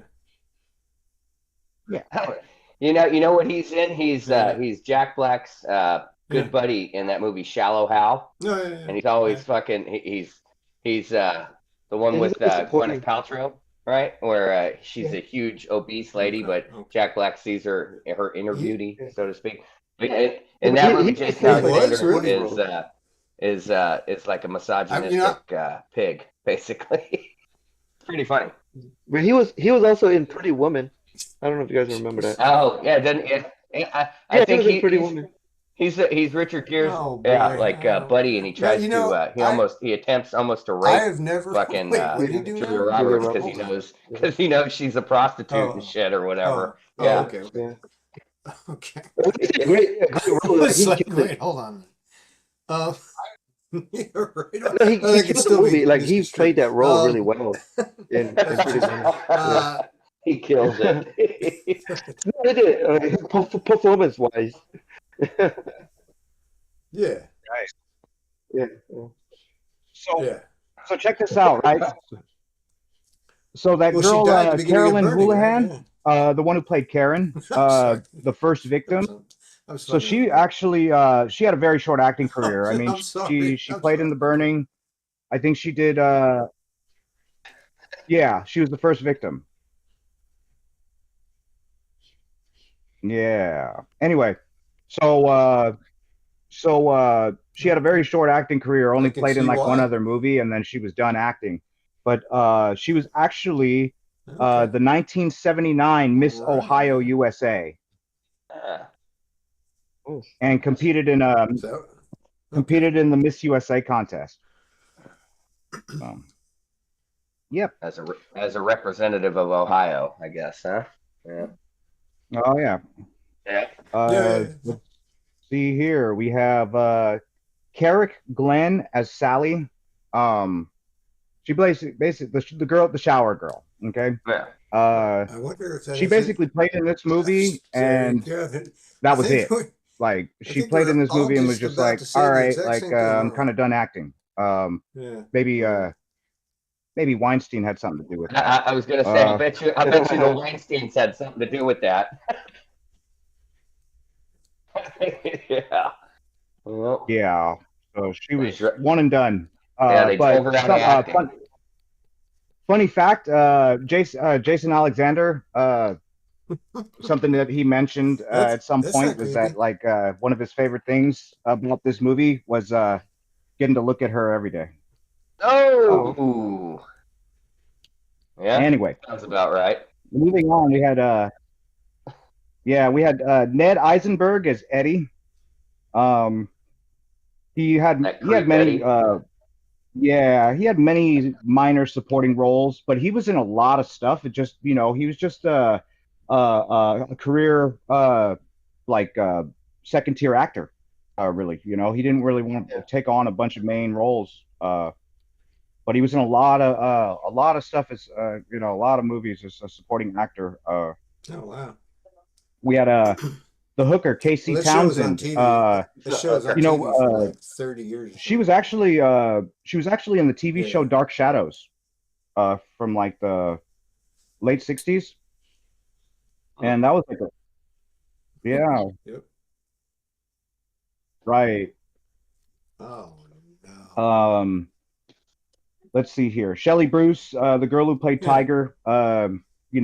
This was also kind of almost a one and done for her. That's what it was.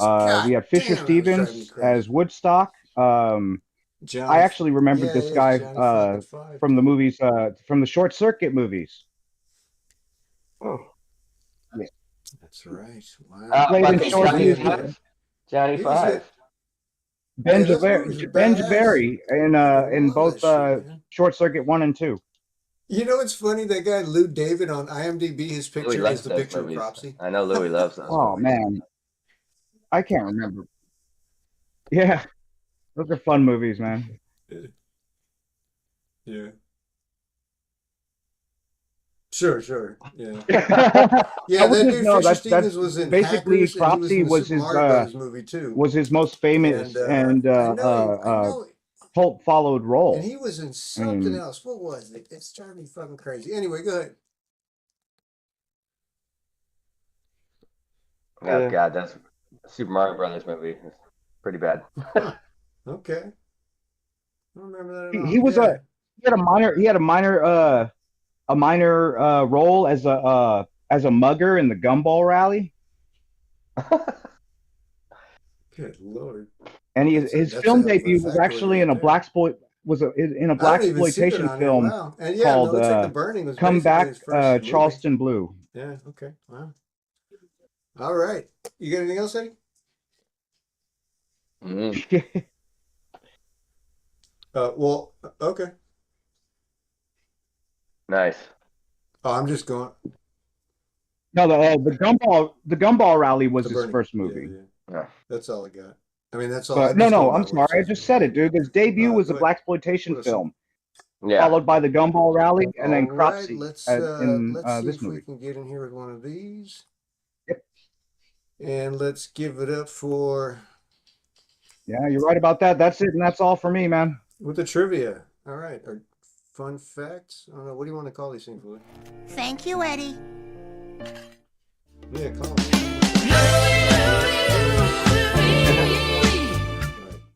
Go ahead. What do I want to call it? Oh, okay. Oh, I was gonna jump straight to.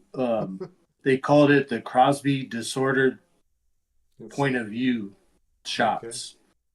Was the cinematographer? He rubbed Vaseline on the outside edges of the camera lenses.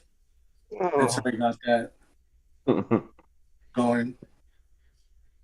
And then, so the concept of the film, originally scripted as the Crosby Maniac, is based on a campfire story told at the summer camps in and around New Jersey and upstate New York. It's Cropsey. The story It's is Cropsey, still in circulation. Yeah, and it's and is also you guys should watch that documentary. basis I've seen it. for the I saw that shit documentary years Crosby. ago. That's like a fucking thing in the East Coast, like that, 2009. in upstate New Jersey or whatever the fuck it is. It's a Cropsey. big thing. It's a story. And there supposedly is a guy that was arrested living out in the woods and all this weird shit. It's like a real thing. And then it goes back to like, I don't know if it goes back, well, probably goes back to like the 80s, I think, something like that. Yeah. Anyway, go ahead. Oh, wow. Yeah. Savini. That seems kind of Yeah, then your boy Tom Savani. Yeah, I mean, I guess. He turned down it's probably Friday probably the money the was 13th there as part opposed to two waiting to for work on production to this. start on the next movie. Yeah. Kind of thing. Who knows? I mean, because you figure Friday the 13th 2 is going to be the bigger movie at that Believe it? moment, right?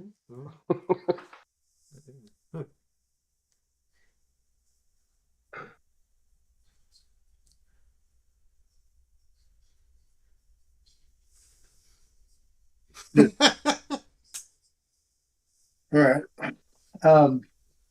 The film's composer Rick Wakeman was originally offered a percentage of whatever profits the film made, but he had decided to opt for a fee instead. He felt that the film had no chance of being successful. The film ended up being the biggest grossing horror movie in Japan. Tom Savani was not particularly happy with Crosby's burn makeup, as he was only given 3 days to work on it. I bet you that sweaty The butt crack was wardrobe real. of That the wasn't film special is effect. mostly the actual wardrobe of the cast. There was rarely a costume person on the set. Savini. This is some water. Oh, are you reading your? You're reading your. The shot of text, is that why? Crosby's 'Cause legs it's not kicking wildly Crosby, in the it's fire Crosby. was actually portrayed by Tom Savani. Yeah. Savini. He's not Italian.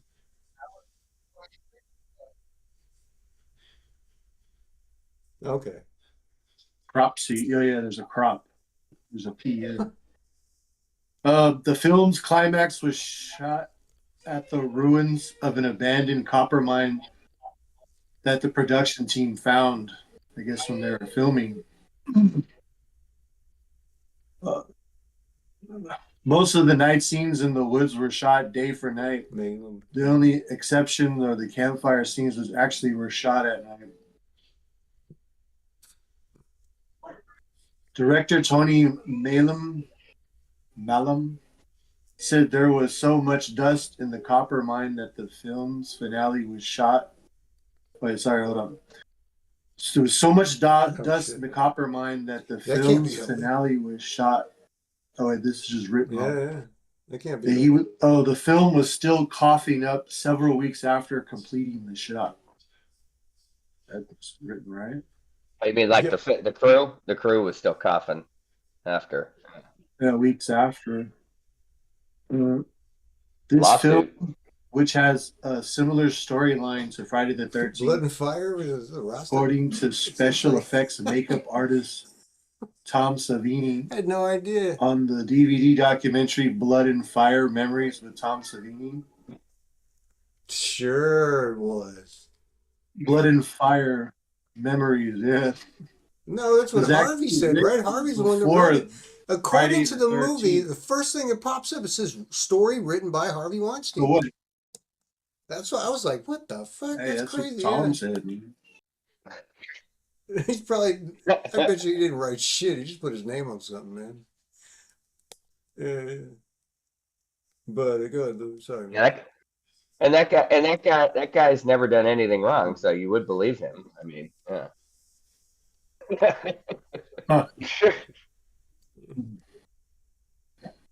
There was a director, Tony Malum, who chose the garden shears as Cropsy's weapon of choice.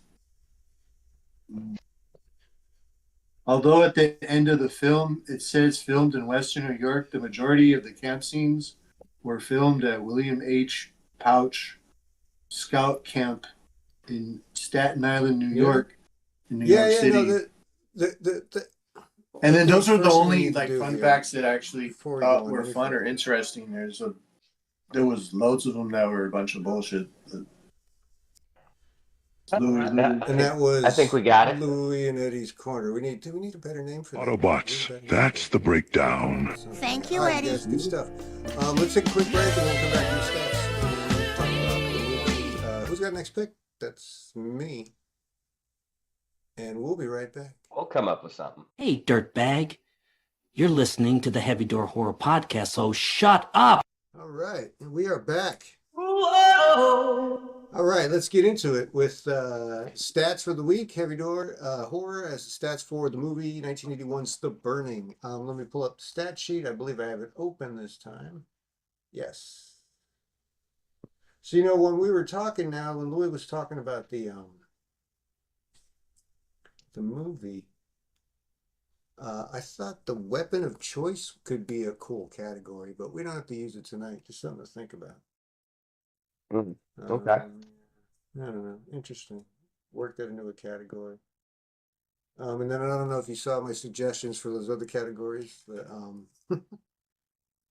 they were pretty. I glanced at them. Yeah, they were funny. They were what was it? The fucking just impress, distress, and fucking detest, or whatever the fuck it was.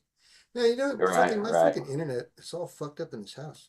I think that's why my screen went off earlier. It's weird. Shitty. Yeah, it's acting very strange tonight. But all right, yeah, I figured like undress her, like so you want to if you were to take out your girl on a first date, are you trying to undress her or get your fuck on? You trying to detest her and gross her out, but you still want to fuck? Or are you trying to distress her and basically trying to drive the crazy bitch away and show her a fucked up movie and be like, fucking. I thought that was kind of a cool category, but we don't have to use this week. Just think on it. We'll think about it next week. And the other one I was thinking we should try to use tonight was a movie comparison. Compare this to another movie, but I think our answer is going to be the same, right? Yeah, I think it's so all gonna be too. Friday the 13th, right? So. I believe Well, so. anyway, let's just do this for now. I'll add something next week. I'll definitely add something. But let's start with just the usual shit for now. Let's get into everybody's opinions and answers. Let's see. Don't let me influence you. I want your opinion, your honest opinion. That's all I want. I gotta turn that sample down. It's way too fucking loud. Jesus Christ. All right, so let's start at the top here with Eddie. In a word, describe the movie in one word. One word. Terrible. Terrible? Oh my God, really? No, comparable, comparable. I thought you said terrible.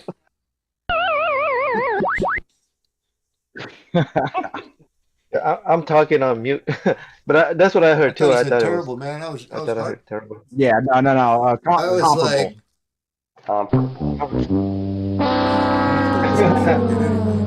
so you said comparable. Don't let me influence you. I want your opinion, your honest opinion. That's all I want. Yeah, and I think we all know I'm sorry, why. I forgot to turn off the goddamn thing. That's my fault. I'm trying to do it. Hold on. Go ahead, Eddie. So you said comparable? Yeah. Hey guys, I got a jet. I gotta go stretch my Answer car. your questions. All right. Well, I'll give you in a word. Name the movie. What do you think of the movie? I want to say starting point. That's 2 words. It was good.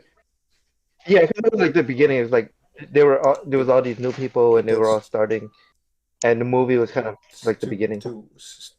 Maybe that's the word. The beginning. Okay. All right, man. Yeah. All right. Yeah. I'll put you down for beginning. All right. Peace out, Kim. Let's see. Hi, Kim. Let's put him down for beginning. Eric. Yeah. I got it in one word. Slasher. I like it, man. It's definitely a slasher movie. I mean, Yeah, I mean, it's like For the sure. epitome of slasher movie. Everything about it. Yeah. Let's see. Let's go. Who's next up? Kevin, what did you think of the movie? Kevin, what did you think of the movie? Kevin. Anyway, Louis, in a word, name the movie.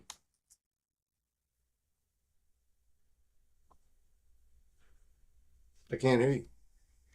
You is You're on muted. mute, Lou. You is muted. Turn your mic son. on there, buddy. Sorry. Retaliation. I like it. All right, that's a good one. Retaliation. I like that. Yeah. He put some There's thought. definitely some thought into that. retaliation. Yeah, I like He that put some one. thought I was into gonna that. go. I was gonna go with just Copycat. Honestly. Yeah. Copycat. Let's see. Favorite scene. Start with Eddie. My favorite scene was the canoe scene. Just the big scene. Yeah, for sure. The canoe scene when, hey, they're all excited. They're on their own made up raft. They're pulling up. They're like, hey, that's one of our canoes. And then next thing you know, man, they get right up to the canoe. You don't see a damn thing, and out of nowhere, Cropsy's standing up with them damn shears. Yeah, he did. And he just whack gets fish, whack gets freaking Eddie, whack gets like sliced the girl across her face. I'm like, damn, Cropsy was efficient. How are you so good at hiding in And just plain freaking he sight? made everything count. It was like the Krav Maga of slashers. Like every move was just destruction. Yeah, no wasted movement whatsoever. That's a good way to put it. That's incredible. I think we knew who was that was my favorite thing. At the end of the day, for real. All right, Eric, favorite scene. Oh well, that son of a bitch that just talked right before me took my favorite scene. My favorite scene was the raft on the water coming up to the canoe and Cropsy fucking giving those kids what they deserved. Kids didn't do it. So I really enjoyed. I mean, when Woodstock got his fucking fingers chopped off and then got sliced across the neck, it was pretty great. Oh man, Louis, what's your favorite scene? It's the same thing. The same thing. Okay. We all have the same scene. I mean, I know. What I'll else tell you was what better I than think that is better. scene, though. I'm going to tell you this right now. What was better for me was when the chick Sally asks Glazer, "Is that it?"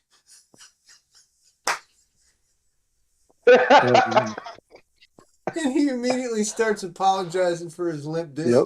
For his limp biscuit. That shit, man. Oh my god, that's funny. Oh my god. That was that was great. I mean, and then you had the gratuitous boob shots throughout the movie that were also wonderful. But, All right, so man, there's a lot of characters to choose from. Eddie, who's your favorite character? Ohio, 1979, man. that was Karen. That was Karen. Carolyn Houlihan, who played Karen. No relation to Hot Pants Houlihan from the MASH movie and TV series. Let's see. Eddie, your favorite character? Oh man, my favorite character was Eddie, man. I mean, how could it not be? No. Yeah. Your favorite character? I was confused, man. My favorite character my favorite character was Cropsy, the killer. Can't really argue with that. I liked it. Hey, he was great. Let's see, Kevin. Kim aren't on the show right now. Louis, favorite character? Yeah, it was Bill Crosby. Bill Crosby. It was Glazer, but he got killed by Crosby. I'm putting you down by Crosby. I'm By putting Bill you down Crosby? for Crosby. Yeah, no means no. Yeah, you no just means led no, to Bill my, Crosby. my answer. No means It's no. definitely it was Eddie, right? Get the fuck out of my face. No. Is that right? Yeah, that's right? Yeah. Yeah, that guy got aggressive real fast. Get the fuck out of my face. Like his jersey came out real quick. All right, Eddie, Yeah, was yeah, it a that's B good. movie, and what is your rating?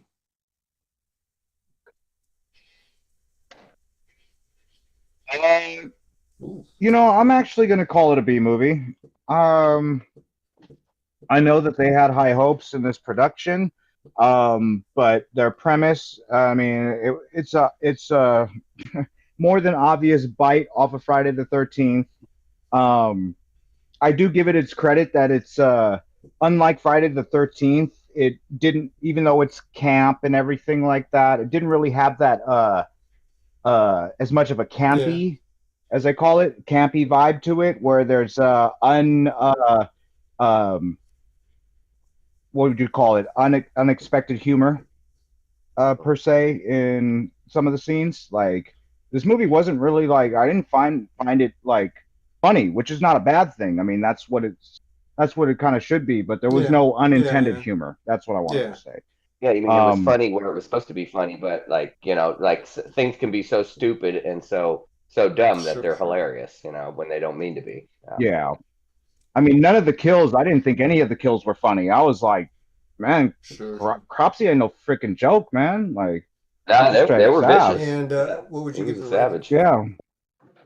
Yeah. So I call it. You know what? I actually really like this movie. For the fact that it wasn't. I mean, it's a bite, at Friday the 13th, but it did kind of have its own little original spin on things. And I like the soundtrack. I'm gonna give it 4.25 skulls, 4.25 skulls. Louis, I was very impressed with this pick. Thank you. Real slasher, real true slasher. I was happy to revisit this. What do we got?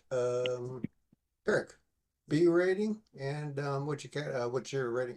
Is B or not to be, and what is your rating? Sorry. Yeah, it's a straight up B movie, but it was, it's a great B movie for sure, and definitely 4 skulls, man. Right. 4 skulls. It was good. I enjoyed it. Cameron here, and then what about Louis? B or not to be, and what is your rating?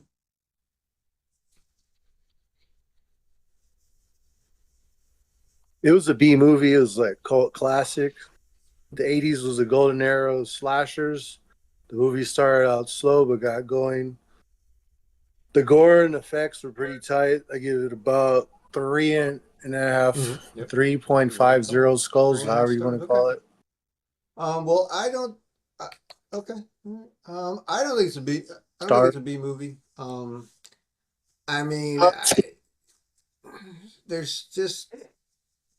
It's how can I put this? I mean, you look at the people that were in the movie and what they did with their careers. I mean, granted, there's only 3 of them that kind of made it out and did something, but nonetheless, they did, they did kind of big things. I just think this, I just don't, I mean, Friday the 13th is not a B movie. I don't know. I mean, we don't have to get into that. That's a whole nother story, but I just don't think it's a B movie. I think that they set out to make a legitimate slasher camp movie and basically rip off a movie that was already made. And pretend like, they had the idea first. It was already written, dude. It was in the bag. Yeah, sure it was, bro. But nonetheless, I think it's a legitimate movie. I don't think it's a B movie. But as far as the rating goes, I'll definitely give it just a solid 4 stars. I thought, it's exactly what it's supposed to be.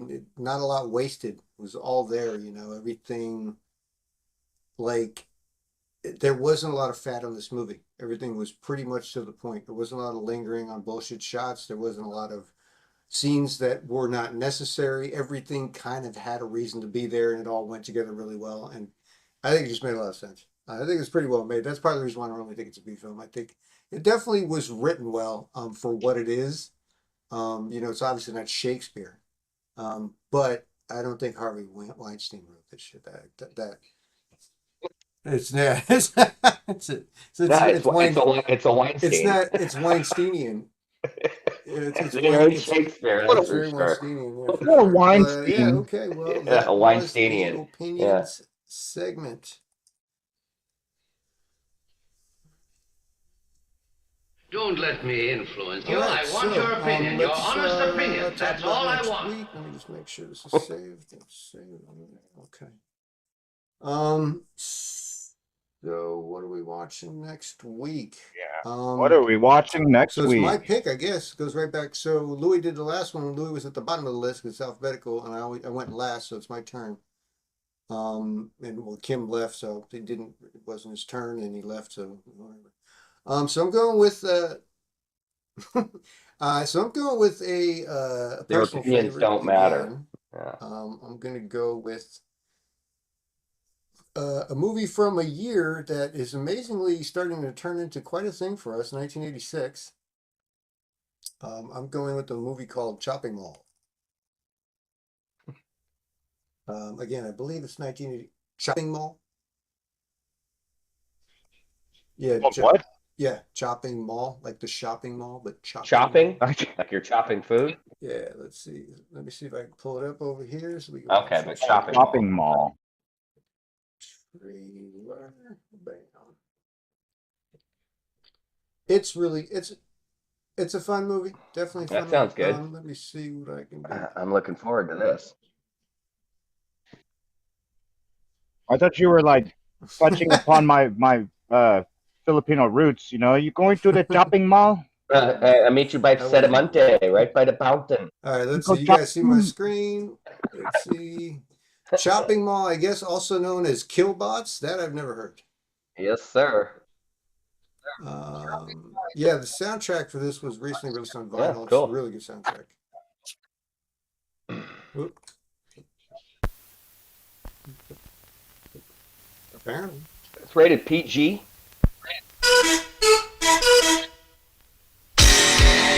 As a new security system, completely mobile, user-friendly, and absolutely fail-safe. But something is going. It's fucking Johnny Fox, man.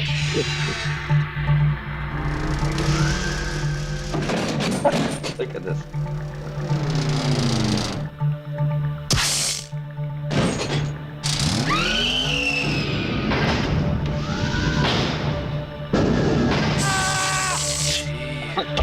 Killbots.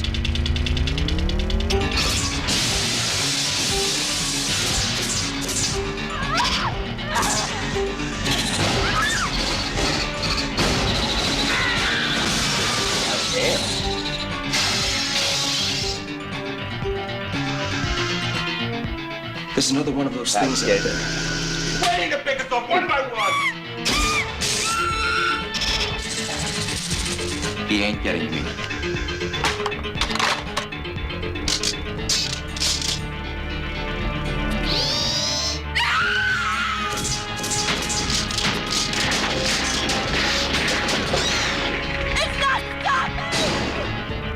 Oh, that's nice. Sapper Mall's actually like gunsmith. Nice.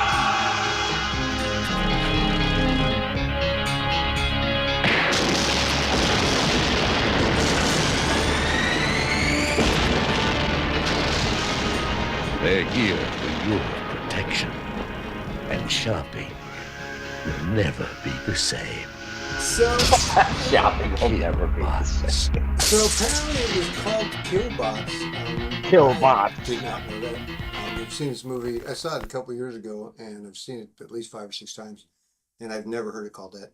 But yeah, Chopping Mall. More than likely you'll find it.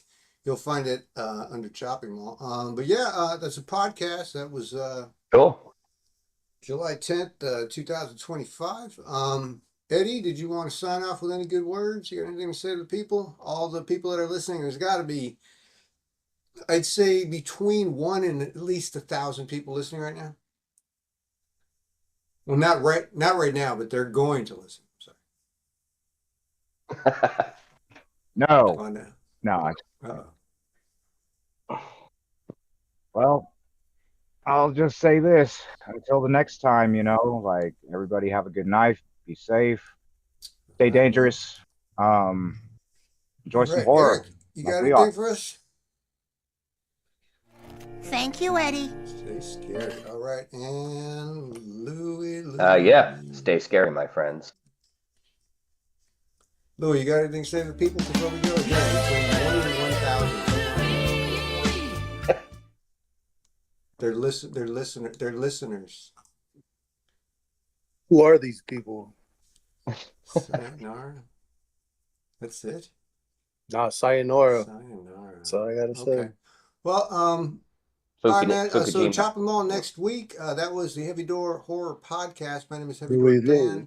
And I'm going to start saying this at the end of every pod.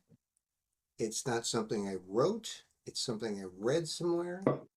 Once I figure out where I read it, I'll find out who wrote it, and I'll make sure and give that person credit. But until next time, thanks for listening to Heavy Door Horror Podcast, and just always assume the call's coming from inside the house. The Heavy Door Horror Podcast. Don't act like you're not impressed.